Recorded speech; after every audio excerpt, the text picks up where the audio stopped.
பணத்துக்கு பின்னால் ஒளிஞ்சிருக்கிற 7 ரகசியம். எல்லாருடைய வாழ்க்கையில் தேவையாக இருக்கிற ஒன்று பணம். மனுஷனுக்கு அறிவு இருக்குது, அதே அறிவு தான் அவனை பணத்துக்கு அடிமையும் ஆக்குது. வணக்கம் அண்ட் வெல்கம் டு கதை சாரல். முதல்ல, பணம் இயற்கையாக பிறந்ததில்லை, மனுஷன் உருவாக்குன காகிதம். அதுக்கு மதிப்பு கொடுத்ததும் மனுஷன்தான். ரெண்டாவது, பணத்தை விட சக்தி வாய்ந்தது இந்த உலகத்தில் நிறைய இருக்குது, ஆனால் அது எல்லாத்தையுமே பணத்தை வச்சு தான் வாங்க முடியும். மூணாவது, பணம் ஒரு கருவி, ஆனால் நாம் அதை வாழ்க்கையாக நினச்சிட்டோம். அதை தேடுறதில்ல நம்மளோட வாழ்க்கையே மறந்துடுறோம்.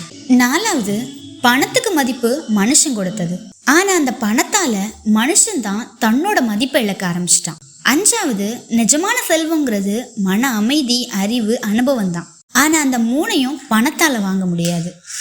ஆறாவது, மனுஷனோட அறிவு பணத்துக்கு மதிப்பு கொடுத்துச்சு, ஆனால் அதே காகிதம் மிருகத்துக்கு முன்னால வண்ணங்களால் ஆன பேப்பர் மட்டும்தான். ஏழாவது, பணம் நம்மளை ஓட வைக்குது, சிந்திக்க வைக்குது, சில நேரம் அடிமையும் ஆக்குது.